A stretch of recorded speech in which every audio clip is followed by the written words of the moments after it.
Charlie Melcher, founder of the Future of Storytelling. And I'm excited to welcome you today to a very special anniversary event, the 100th episode of the FoST Podcast. Wow, when I think back over these last 3 years, I can't express how grateful I am to have had the opportunity to speak with so many extraordinary storytellers from such a broad range of disciplines. People who are pushing the creative and technological boundaries and reinventing the traditional forms of narrative and media. And the best part has been getting to share their learnings and wisdom with you, our loyal FoST community.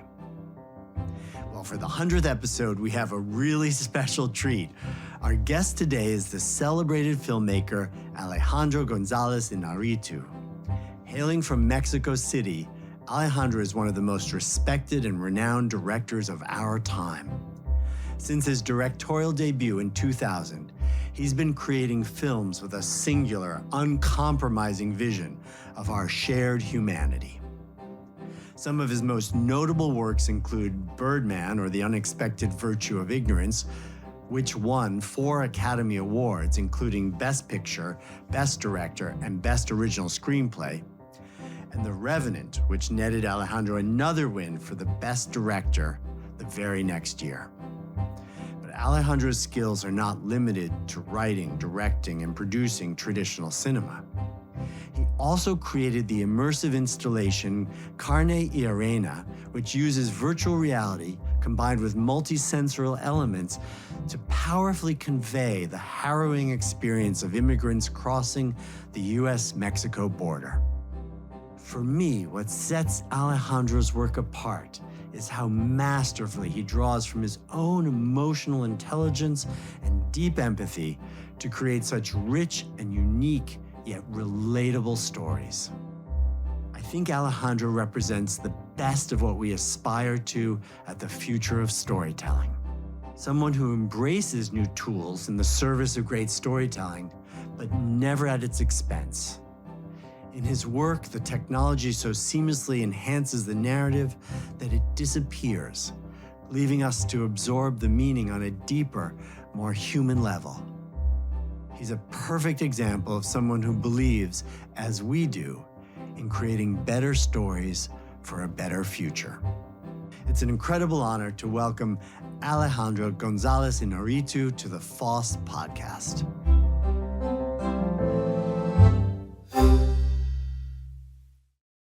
Alejandro, this is an unbelievable honor and privilege to have one of the great master storytellers of our time on the FoST Podcast. Welcome. I think that makes me feel very, I don't know if I'm one of the best storytellers. I do my best, but thank you very much for introducing me like that, Charlie. Thank you very much. It's a pleasure to be with you. I remember so vividly watching the Academy Awards when you won Best Picture, Best Director, Best Original Screenplay, and Best Cinematography for Birdman. And although I didn't know you personally then, I was rooting for you so strongly because of your talent, because of the original vision of the film, and also because you just seemed like such an unbelievably kind and generous and warm person. It was such an exciting moment for me and for the rest of the world as we watched you receive the Oscars. And then next year, you stepped up there and you win again for Best Director for The Revenant, making you one of only 3 people in history to do so back-to-back. To pull a phrase from another famous movie, you must have felt like king of the world. Well, it was actually a very strange feeling, to be honest, you know. Birdman was a film that it was very difficult to make it, very difficult to get finance. And because it was a comedy, a very absurd comedy, an existential crisis of a man in a narcissistic and all his journey with ego, I never thought it would have much of an attention. It was more an exercise. It was more like a grammatical, cinematic experiment that I was really excited, but I never thought that it will get attention the way it did. And then, as you said, when it happened for the director award in the next year, I was still shooting Revenant, and it was a very challenging physical experience that we were going through. And I had to travel in the middle to the award seasons, going back and forward from British Columbia and Calgary in Canada. So honestly, I confess that I was actually kind of in another world physically, because my mind was in the shooting, my body was collapsing.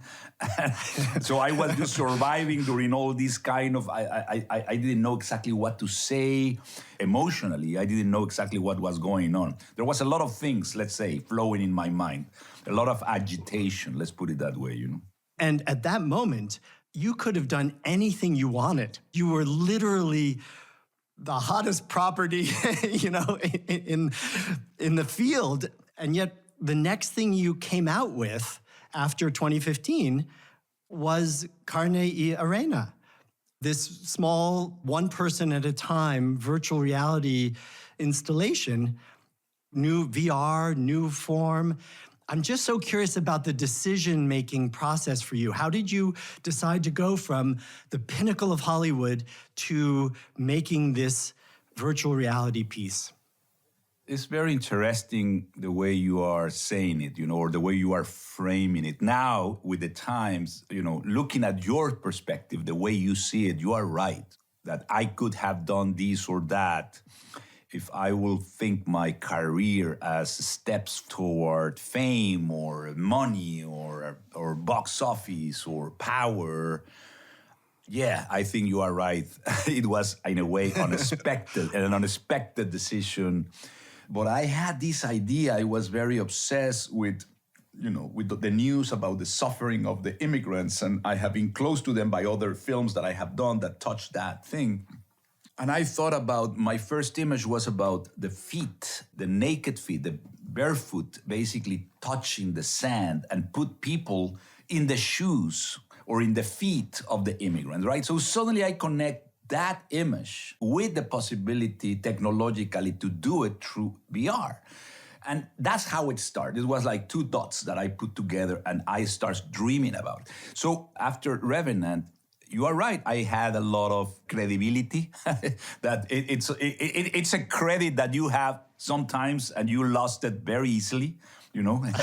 So you were as good as your last film. Yeah. So I had that little window.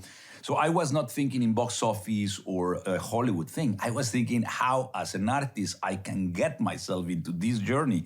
So it was very exciting. Let's talk about this funny craft of virtual reality and how that's different than making films. Let me ask, first of all, where did the interest in VR come from? Was there some piece you saw that moved you? What were your influences to want to go into virtual reality? I saw some experiments that were shown to me by different companies for me to be interested, but most of the things that I was able to see was more like video games, like a lot of games that you were killing people or you were, things like that.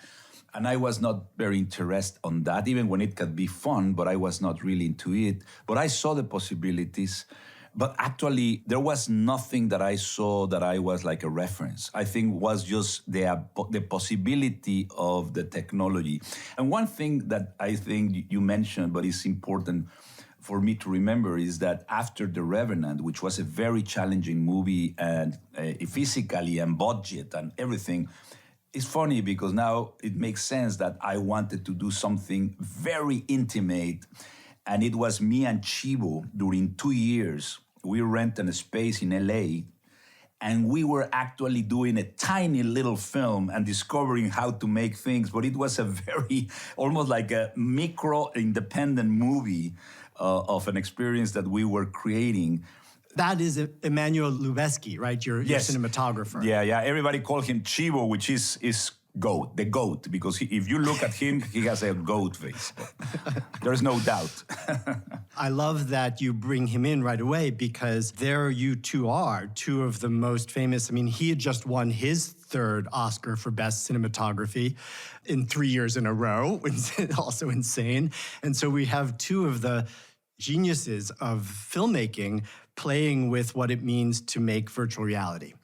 And so I'm curious, first of all, like, what were the things that you ran into that were a challenge? What were the things that you ran into that were surprising or an opportunity?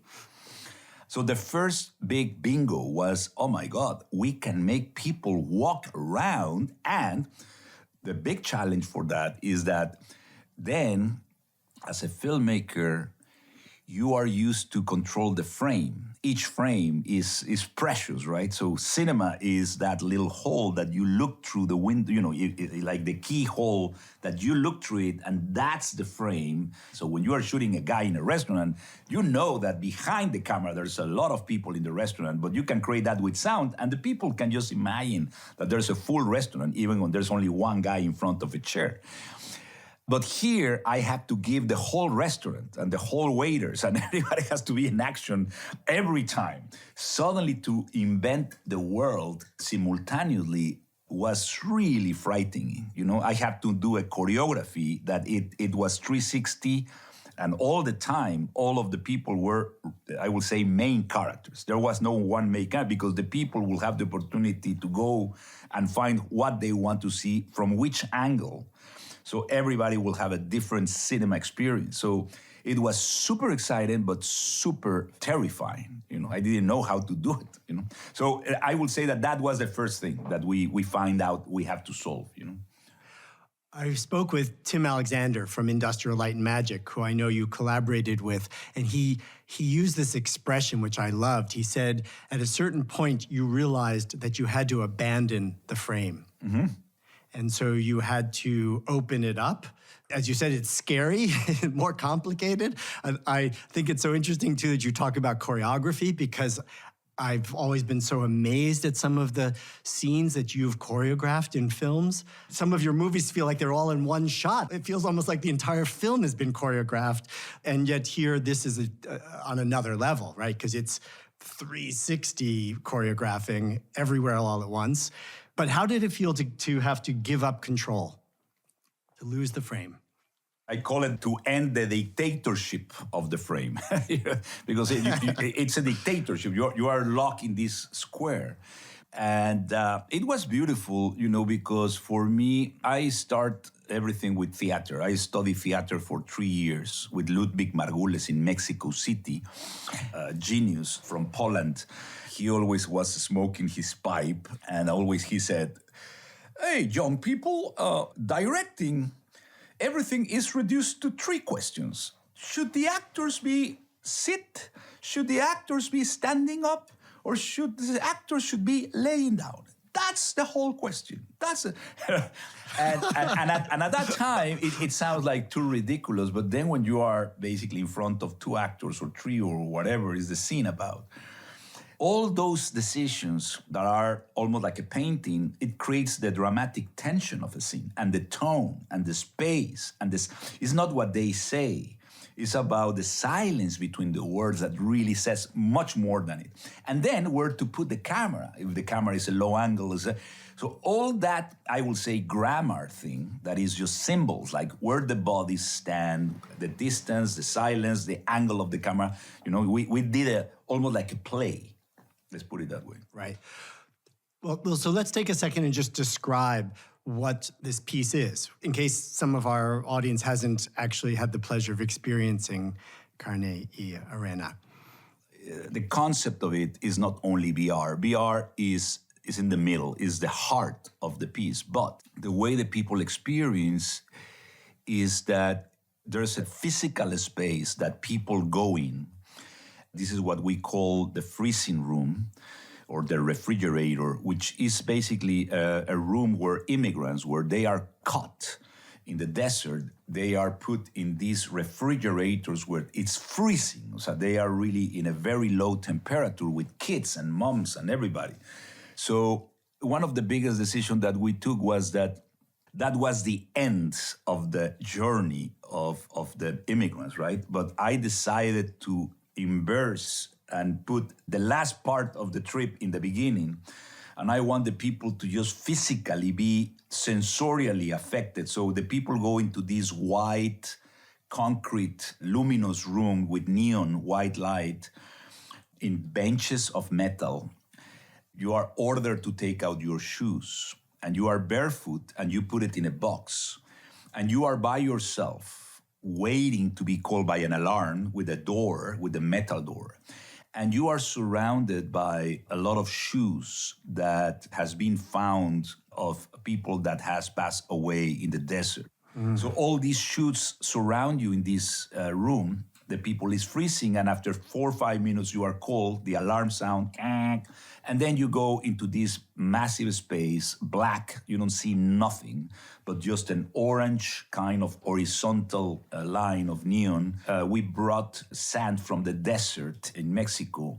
So your feet start touching the sand of the desert, and then somebody help you to put your headsets. And then you get into the headsets, and it's like a 6 minute, 30-second experience where you basically will be watching the dawn in the desert and will see a group of immigrants trying to find their way. They are absolutely exhausted, and you will see, how they will be caught by the officers. So you live the experience walking with them for 6 minutes. I think one of the particular things of this piece, I don't know if you agree, Charlie, is that the sensorial elements of touching the sand with your feet, and when the helicopter passes, there's a police helicopter that passes that hits you with wind in your skin, that does not lie. Your mind is obviously being misled by the VR neurological elements. You think that you are there. But when the breeze hits your skin, the body doesn't lie. I was very moved by the piece, I should start by saying. So after being in that holding tank and going out now into the desert, and again, forgive me because this is my recollection, and it's from some time ago that I saw it, so it's possible that I make some mistakes, or the memory can play tricks with you. But my recollection is that I have this moment of appreciating the beauty of the desert. Mm-hmm. There's like this, I can sort of hear some of the sounds of the desert. I have a 360 view of what feels like a beautiful moment in nature. Mm-hmm. And then when the Border Patrol shows up and it's a helicopter and you feel the helicopter, you see them, they're looking for the coyote, they're getting everyone to sit down, to get down, they're screaming. It's very scary, honestly. It's like threatening and violent. And the real unbelievable moment in this is that you think that you're a little bit invisible, and then all of a sudden the Border Patrol guard sees you, points his gun at you and screams for you to get down. And you have to make that decision. And frankly, I got down. I got down in the sand because I was afraid, because I felt like I was no longer invisible and I was playing a role here in this. But it meant that I got to embody a little bit of the experience from inside of being somebody who was caught by Border Patrol. So yes, the multisensory parts are hugely important, and it's a new palette. Right? I mean, sure, anyone who makes films is used to working with visuals and audio, but you're not used to working with temperature, wind, textures, all those things on the participants. So I am curious about how you decided to use those elements and how you sort of worked out a sensorial grammar for the piece. Well, there you were. You describe it much better than me. I'm so happy that you described it, because you did a good job by that, because it's true. So, I mean, the thing is, I will have to credit a lot the immigrants I work with. I think for the people to know, I interview 500 immigrants in LA that were struggling with their lives and with incredible stories. And finally, 14 I chose that has different stories in different times and different ages. Each story of them, I wrote it with different elements and precise details about the journey that they have during the desert. And then I create a narrative where those 14 persons, as if they would have traveled at the same time with the coyote, guided by the coyote. So all the little details that they brought to me that happened to them, I was able to really put on them for them to explore again. So there's kind of a journalistic kind of thing that I really collect real things and document it. And that's what I think is very interesting. It's not just a fictional thing. It's performed by their own actors that live this for true. But most importantly, it was the voice, because let me tell you something. We were doing this. There was a moment, Charlie. We have been already 1 year in the process. A lot of money has been spent, a lot of doubts, and suddenly, when we saw one of the possibilities, it looked like shit. So it was really wrong. Something was wrong. Something was not working. It was completely mechanic. I was so frustrated and scared because I didn't know if we will arrive to what we wanted. And it was ILM, so the best company in the world doing this. And we were in that moment, all of us really scared. But then I said to them, close your eyes and just hear the audio. And when you hear the audio, you felt so moved. So you need little. And we said, we need to follow this audio and we need to hit that emotion with the image. And 6 months, 8 months later, we got to a place that we said, I think we have hit something very interesting. But it was the honesty of the immigrants who really rescue the technology. What I'm saying is it was an inverse process. Now technology is first. No, humanity is first. And then the technology we used to get to the heart of the thing, Anyway, that was my experience. Thank you. That's a great lesson for all of storytellers, that it's the humanity first. In fact, in my memory, I thought it was live action actors. It was so well done, and obviously based on live action actors, because you had real actors that were caught in motion capture, real voicing and all that. So anyway, I just thought that this is one of the first virtual reality pieces where there was this combination of beautiful cinematic quality and cinematic quality animation, and all of it, allowing one to suspend disbelief and really feel it. That's a very great compliment. Thank you, Charlie. I think that one of the best compliments as this one that you are giving to the piece is many filmmakers, friends of mine that went, they asked me, in which format you shoot it? Right. So many of them thought, as you, that it was cinema. I will have to say a couple of things that we did, that were crucial, that were, I think, crucial for the success. First of all, the hour that we shot this was, remember, at dawn, right? So there was very little light. It was a bounce of kind of almost moonlight. If I will have decided to make this piece at 12 o'clock in the morning, it will have been terrible because the light is horrible, and then all the faces will be completely exposed and all the digital thing will be exposed. So it was a very important decision to make it in the dawn, really with low light and poetic light. Then all the wardrobe, because it's cold in the desert, the hoods, the caps, all those things were covering skin. Another secret was the dust. There's a lot of dust. When the helicopter comes, there's a lot of dust particles in this air. So between the vision of the audience and the face, there's a lot of particles. All those things, the lights of the cars and the helicopter, all that backlight and all those flares make it even more dirty, more real, more... So instead to be playing this horrendous lighting, in trying to make it realistic, it's more like a dream. It's more like a suggestion. It's more like a sensation. I think that was my intention, that the people remember, as you are telling me now, that's why it's a good compliment for the piece, because we achieve it, is that I want the people to remember this as a dream. Not like, oh my God, what a great technological achievement. No, it's like a memory, and memories are dusty, are not clear. Like cinematic decisions help us to mitigate the limitations of the technology at that time. And I think emotionally we succeed. I think still the piece holds very well because of those decisions that were very lucky, were very good, Well, I've had the honor at A Future of Storytelling of seeing a lot of virtual reality over the last 10, 15 years. And I felt that so much of it made several mistakes. First, people thought that it was just about being able to show 360. And that's really not, in my opinion, what it's about. Yeah. The early pieces were just like, hey, look, you can look anywhere.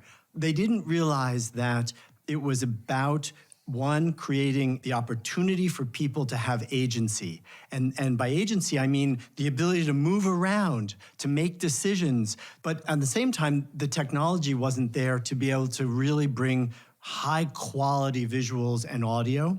So when they did do stuff, it was just not at the super high end. I mean, I'm a big fan of, for example, Nani de la Pena, who... I like her a lot. She did a lot of really interesting, has done a lot of really important immersive journalism, she calls it.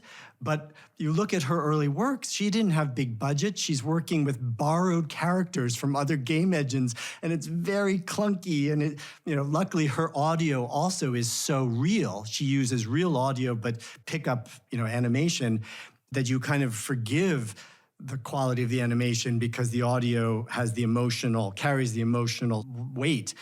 But this piece is the first one where you did give real agency, where there was an emotional heart to the story, and where there was a cinematic quality level of excellence for the visuals and the interactivity, and there's actual real agency. Like, I can wander around through the piece, I can make decisions, and then I'm actually asked to make a decision at the end. Am I going to duck down when I'm screamed at gunpoint and told to get down? Or am I going to defy the border guards and stay standing and say, screw you? I'm not doing that. I think there's three things to say on my side. First is that cinematic quality, all those decisions that we made were based on the cinematic experience that Chivo and I had and what we respond to. The light and all the details that we captured during the rehearsing of the immigrants and the actors the immigrants in the desert was crucial. I always said that one of the problems of the VR, of the CGI, normally are not because the technology can or cannot do that. It's because normally the matching lighting never match. The observation of lighting is so complex. The amount of colors that are hitting in the skin of some character, the reflections, the shadows, the movement is so complex that if it's not observed atomically, no matter how good you are in the CGI, always will look unreal. And I think we were obsessed that the lighting was perfectly imitated. Secondly, I want to say that Noni de la Peña is one of the few artists that I know that, as you said, what she does has heart and has intelligence and has humanity. And that's why her pieces are so important. She inspired me and Chivo a lot. We were in talks with her. She was super generous, bringing us to her projects that she was doing, sharing with us her experience. She was very, very important in our process. I learned from her and I was inspired by her and the fact that she used this audio. And third, I want to say that, as you said, I think VR is all what cinema is not. VR, it's another medium. It's a new medium. It's another thing that has its own language, its own principles. I think cinema is very generous. I always said that cinema is like the ocean. Cinema is water, right? It can be manifested in an ocean. It can be manifested in a cloud. It can be manifested in a cup of tea. It can be manifested in a creek, in a pond. So you have documentaries, you have docufiction, you have fiction, you have every genre in a way fits in what we call cinema, which is the water. VR is another animal. This is something that we cannot define yet, I think. I think we are just in the very early steps to discover what we could do. But if we think, as you said, that because the people can see in 360 is what's the point? All my life, I'm in a 360 and it's a wonderful VR. I mean, I can, look, I'm now looking back and it's fantastic, the definition, the sound. So there's no big thing about that. I think it's what you are telling and to choose the right theme that in a way adds to the experience to somebody, that's very important and that's difficult. Yeah.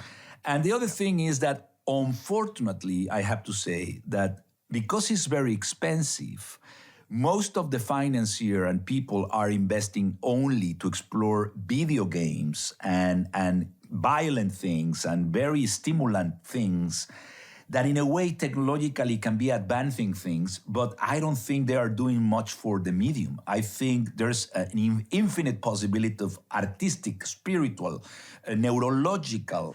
It's a whole universe that are not being explored because people just want to win money.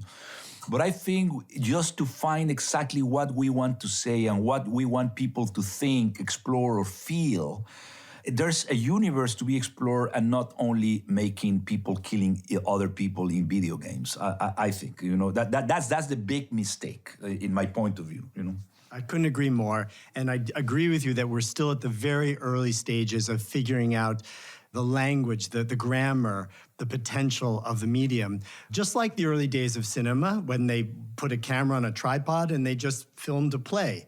It took them 10, 20 years to figure out montage and pans and cuts and that organic language of cinema. We're just beginning to do the same for VR. And the beauty of this one is that it has so much to do with both the multisensory, right? We no longer are just playing to our eyes and our ears, but now we have all those other senses of the body.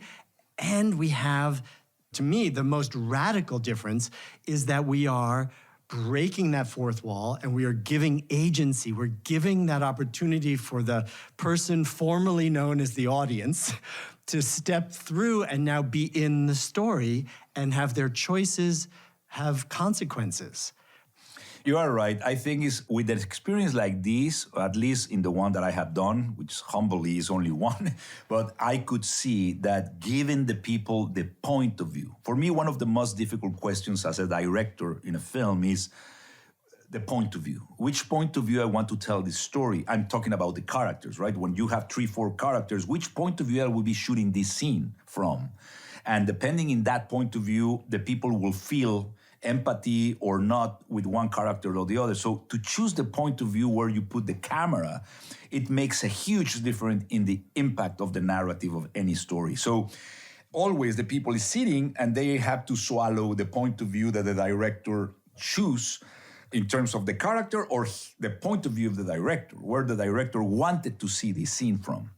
I go to the cinema because the point of view of somebody that I love. It's like a writer. You like how he writes, what his mind is, what is his themes. But in this case, we are giving the people the point of view in their hands, which is an amazing tool. So the people is saying, what is my point of view? And that's a huge thing. One of the decisions that I made that I like it very much, that some people discovered and they were like shocked, I don't know if you did it, is that when you go into the bodies of somebody, you go into an audio subduction. Suddenly the audio gets like, it's a swallow audio, and you hear the heartbeat of a human being, like tu-tu, tu-tu, tu-tu. And you are in the middle of a heart, and the heart is beating, and you are inside a human heart with flesh. This is something that we shoot it. So this is a real flesh heart beating, and you are inside watching all the veins and all the flesh, and the heart is beating, and then suddenly you go out, and everybody, every immigrants and police has the same heart. So, I mean, what I want to say is no matter if you are police and you are dressed as a police or you are dressed as an immigrant, we all are in the same flesh and in the same spirit, and we are the same. So the people, when they discovered that, they were like, oh God, so they didn't know what was happening. And it's almost like an acid dream. I think our labor, our commitment as artists is to play with the subconscious, the storage of our dreams and our memories, because 95% of our decisions are made by subconscious things. We think that we are rational beings. No, we are not rational beings. We are emotional beings that sometimes rationalize. So our decisions, our life are made of our subconscious. So our duty is to explore the subconscious, the levels of subconscious. And I wanted to do that in this piece. It was an experiment, but I think sometimes work for some people, Let me remind you of that Marshall McLuhan truism that the medium is the message. And I found myself thinking about this piece as the medium being the message. You are bringing a group of people, a group of immigrants coming across a desert. They're lost. They're trying to find their way. The police show up or border guards, and they're looking for the coyote. They're looking for the person who's leading them. And I started to think about this as a metaphor for the director. Normally, the director is providing the path forward for the film and telling you exactly where to look or where to go and how to cross over. And here, all of a sudden, we're just wandering on our own in the desert, having to kind of create the piece and find our own path through the piece. It seems to me that somehow very fitting that this virtual reality piece that gives a lot of agency and a lot of opportunity for the participants, that you would set it here in the middle of a desert where people are trying to find their way. The questions, where's the coyote? The question could be, where's the director? How do I make my own way through this piece? I don't know. I just started to feel that there might be a bit of a self-referential nature to it. I didn't want to make this piece a political piece. I want this to be art, technology, and humanity. The conjunction of those three things. That's what I believe. I think in the Renaissance time, the artists were scientists, they were artists, and they were humanists. That's how the best art normally grows. So now we separate, or you're a scientist, or you are an artist, or you're a politician. No, I'm interested in humans. I can use art, and I can use technology. It's the melt of that kind of thing, Alejandro, I love that. I think and it answers that question of why you did this. You didn't mean it to be a political piece, but you can't leave that not appreciating the desire to help create empathy with these people who had to make these very difficult and risky decisions to leave and to try to make their way to the United States. And I mean, I certainly felt a kind of connection that was stronger than if I had just sat and watched a documentary about the crisis or about their lives, because I had been I wasn't walking in their shoes because I had no shoes on, but I was walking, in their footsteps in a way, and feeling some of the emotion that they were feeling and understanding the reality a little bit, very small, but a very little bit of the reality of their journey. And politicians try to dehumanize people so that they can play on fear and hate.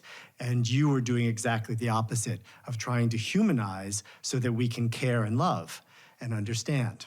And that's how I discover, at the end of the show, at the end of the installation, there's a book where we allow people to write whatever they feel about the experience.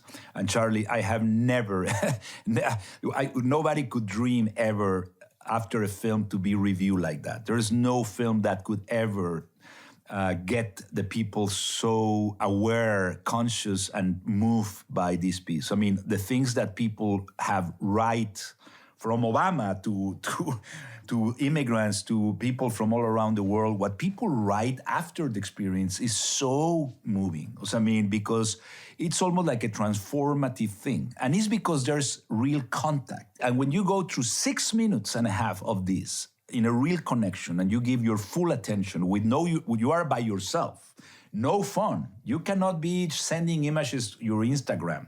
So you are not there for anybody to be bragging about your experience. It's you with yourself. That real connection is what makes us human. And we have been losing that because all the things that we are stimulated now. And isn't that part of the promise of virtual reality, of these types of immersive experiences, is that they can heighten our awareness, our focus. We can connect more quickly to that subconscious or body knowledge, things that are experienced in the body? Yes and no, Charlie. I'm very concerned about this because, again, I think everything is about who is doing it and what is the theme you are talking about. Because I can say something. Two things that are, for me, very, very dangerous and very scary, and I'm very concerned. One is that as this piece probably can make you think about the reality of other people and put your heart more sensitive toward the other people's reality and have more empathy, not compassion, empathy, to really understand the pain of other. But at the same time, I can use this same technology to exacerbate exactly the other thing. I can really exacerbate your hate. I can exacerbate your point of view to the matter that you think differently from something you love or that it was common sense, and suddenly I poisoned you by suddenly misleading you to a reality to hate, to separate yourself from something, and to start exacerbating things that will make you much more unhappy and miserable and detached from humanity and make you an angry person. And that's a danger. And I include the video games, which is about kids killing people, no matter who you are killing. But you have to kill something to be happy. So it's just exacerbating the fact that I have to abort something, to reject something, to be on power and to end the life of something. I think those video games are just like porn, anyway. So that's one thing. So this technology has the same capacity to do wrong. And the other thing is just, I saw this announcement of Mark Zuckerberg trying to bring us in the metaverse. And suddenly having these headsets where I will be seeing you instead of seeing your face in a screen that is already, we don't know each other physically, but you are seeing my face, at least in one dimension, and we kind of know what is that means, right? But imagine that we will have now our headsets, and I will be watching you in virtual reality, and I will see your skin, and do we really think that is a better reality to be living with headsets? And that we will be closer because I will be seeing you in 3D digital avatar, and that will make me closer to you?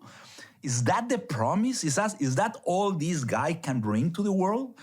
Really? I mean, it's not the saddest thing in the world, the ignorance and to even enclose and surround more people with unreality.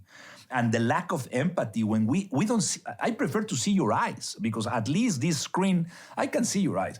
But when a machine is literally interpreting this, I'm very concerned about this. I think if that's the future, then virtual reality can be maybe a very, very, very dangerous tool, wrongly used. Yes.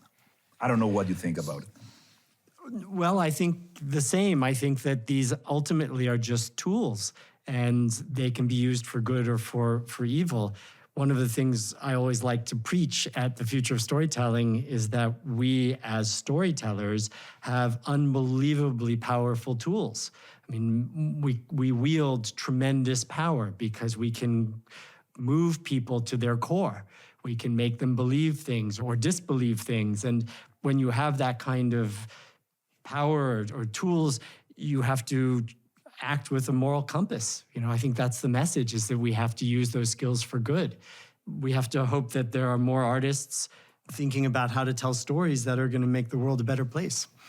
Oh, that's for sure. That's for sure. Always there's tools.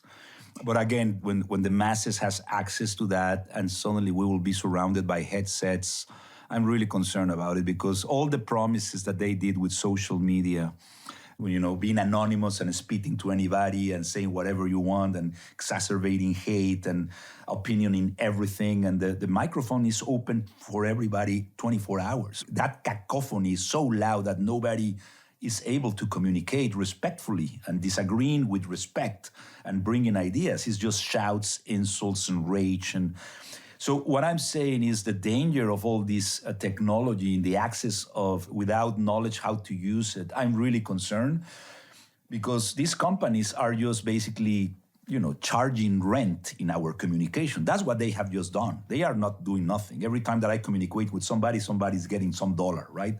These people are just charging rent for our communication. But now they want our faces and our things. And we have to be very conscious about that. That it's just to give so much power, and then the restrictions of to be in touch with your body. That's the most dangerous thing, Charlie, I want to mention. One of the most important things to understand the miserability of many people is that we are living in our heads and in our intellectual minds, and the mind is very dangerous. And if we are not in touch with our bodies, that is the principle of meditation. The body doesn't lie. if you are not connected to your body, you don't know where you are, and the mind is ignorant. The mind is going everywhere, and there's tons of thoughts and emotions every minute that doesn't mean nothing, and you are not in control of your mind. And these technologies sometimes bring you out of your mind. I know because I know when the people put the headset 6 minutes and a half, they are not there. I put them where I want them to be. So look at the power that I have on them. If I put it in the wrong place, emotionally, intellectually, and physically, it's dangerous. So what I'm saying is the more we are in our phones, in our headsets, in our things, we are detached from our body connection, and we can be manipulated. And we are not us. We are basically mind thoughts that go energy and frequency and electromagnetic field frequencies. That's all what we are. And so we can be sent to every place by the power of corporation. And I don't want to be dystopian here, but it's true. So, this is science. This is not an opinion. This is absolutely true. So I hope that I don't want to be so dark, but I want to say, yes, there's a great opportunity to make a Renaissance art with VR. I think it's a beautiful medium. Again, used in the wrong and in order to capitalize and make corporations bigger and stronger is an incredible danger, like scary danger, Okay, so let me respond to this. So first of all, I don't believe that virtual reality headsets are the future. I think those are going to come and go. I believe that we're going to experience our human digital interface through more natural ways. In fact, I think we're already evolving, technology is evolving to be more responsive to human beings. So just think about what sitting there typing over a keyboard or using your two thumbs and looking down into your little phone, that's not how we evolved as a species to interact. Right? This is a weird moment in the evolution of technology that we're doing it this way. But you start to see all these natural user interfaces like voice, like gesture, being able to have sensors that pick up your physical movement. There are all sorts of new natural user interfaces that allow us to actually reconnect with our bodies and to be able to still interact with the digital age. And so I think the tech will become more and more invisible, and it will allow us to interact in ways that we are meant to as human beings. And it's just going to augment the ways that we are meant to interact. And I find that very hopeful because I do believe that we evolved over millennia in the forest, hunting and gathering, moving our bodies. And granted, I'm aware that I'm a bit of a utopian, that's a utopian vision. But I do think over history, technology has so far, the benefits have outweighed the negatives. Look at the explosion of people writing things, singing, making videos of themselves dancing. Just in the last 10 years, the explosion of creative expression globally, enabled by those tools that you were saying can be used for bad, is amazing, like never in human history. I'm not saying some people will not use it for ill or for bad, but I also think that we're training a generation of storytellers and creators, and not that all of them are going to have careers making movies or doing dances or writing or singing, but maybe they'll appreciate those forms more because they made a few of them or they've played in them. Or maybe it's just going to be easier for them to express themselves in these ways. And through that, maybe we will get to some place where we can have more empathy and connection with each other. Nothing more. I will love that you are right, Charlie. You are a very, very positive person. We need that. I am not as positive as you, I have to say. I'm seeing much more damage that has been done in the last years by the incommunication, by the lack of communication, by the misleading information, by the fake, the fact that you can be anonymous and you can spit in the face of somebody with no being identified and said whatever you want anytime about anything and can create confusion and fear or hate. the language is such a powerful thing. William Burroughs has this, incredible theory that, in a way, he was right about. Language is like a virus. The words are virus. Human beings are the only ones that, with these phonetic words, we are basically, our minds are built with these bits of phonetic words that mean something, right? Flower is a flower, but flower is not a flower. We just call it flower, but we synthesize the value of that. And from there, every word, in a way, create our ideology, our beliefs.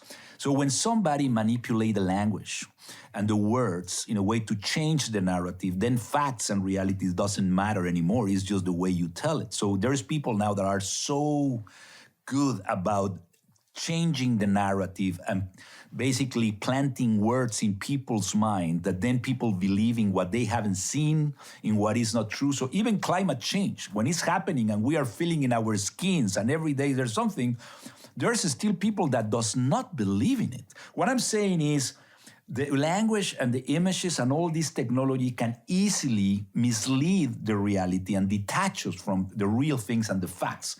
That is what is happening, and we are living in our minds. And the minds are very easily manipulated, as you know, by all these tools and language. So the amount of language and videos of people dancing is distracting us for real communication. Not everybody has something to say. I don't have nothing to say most of the time in my life. Why I'm going to be opinionated about anything when I don't know actually the facts. Even my emotions, why I have to express publicly, because I will affect positively or negatively.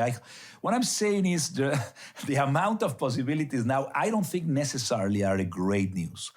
But I think there's going to be a moment that we will have to analyze that sometimes that amount of tools, they have to be, in a way, regulated in a much more smarter way in the benefit of all human beings, Not because they exist, you need to use it. That's the thing. Where are you in your next project? And has your experience with Carne y Arena influenced or changed the way you make your films? Carne y Arena was something that was a once-in-a-lifetime experience that I would like to repeat again someday when I have a good idea or a good reason to explore VR. I have been trying to get some ideas that are in development just to understand if it's really worth to, again, devote myself 1 year at least to really make it happen, because I really love it. And at the same time, I think that, for example, the last film that I did, Bardo, in a way, the way I shot it was, again, with wide lenses and trying that the people just really being in a dream all the time. So Bardo is the Buddhist kind of meaning for transition from, after you die, where you're going. So it's that transition, like limbo in the Catholic meaning.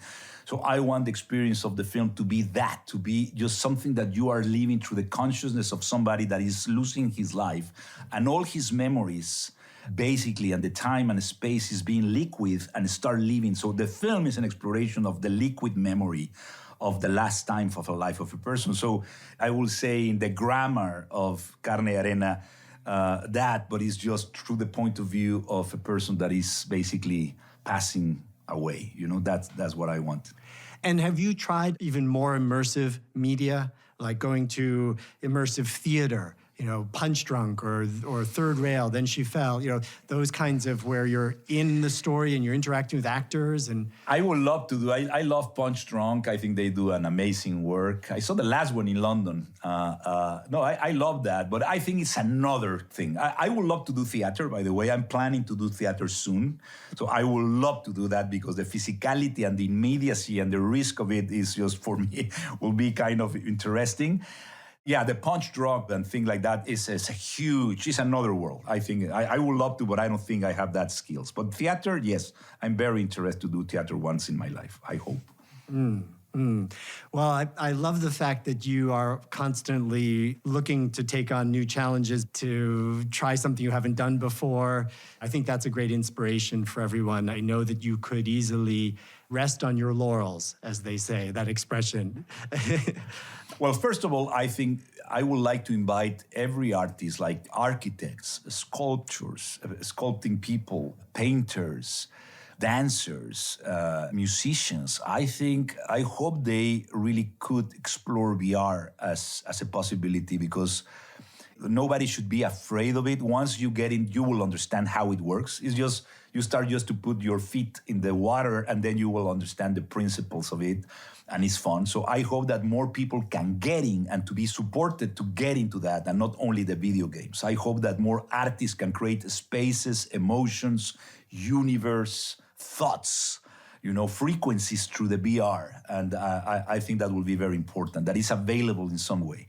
And the last thing that I want to say is that thankfully, through Emerson Collective and FI in Canada, and Legendary and Fundación Prada, Carne y Arena is still going on. And in the next year, it will be in another United States cities, which we will announce. And we are trying to get the next year to some European cities to be played. But we will announce the next round of opening shows again, because many people wanted to see it and couldn't see it, That's such great news. That's an optimistic note to end on. And I hope that everyone who listens, who hasn't seen it, will go experience it, because it's very much worth doing so. We should mention, by the way, it received an honorary Oscar in 2017, keeping up your run there of wins. I think it's the first virtual reality piece to ever have received that kind of acknowledgement from the Academy. That was an award for all of us. It was a collective effort. Carne y Arena was the first VR installation that compete officially in the Cannes Film Festival. As a piece, was the first VR in competition in Cannes.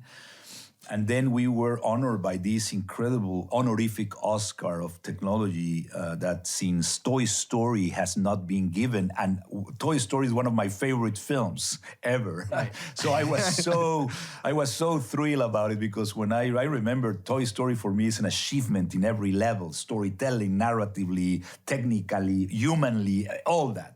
So suddenly, that after that we got that, I felt so happy for all the people that trust in this piece. That was a crazy idea to make, because what I admire of the people that supported Miuccia Prada and Mary Parent, there was an economic interest. We all did it by the right reasons. So it came from the right side, which is the heart. And suddenly this award was very beautiful, because it worked, it worked. So it was very beautiful, for all of us, Well, there's the message. Follow your heart. It is. We forgot about it. We are too much in our minds.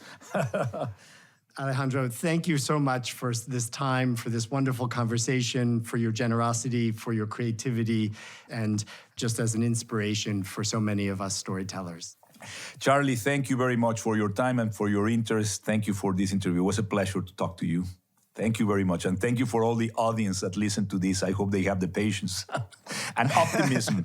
Let's be optimistic. We need that. It's true. You are right. I think we have to connect the young people. There's too much dystopian shows in TV and things, and that put our mind in the dark places. Let's go to the high level, to the high places, and go to the light. You are right. You convinced me already. You're here. All right. Thank you. Thank you, Charlie.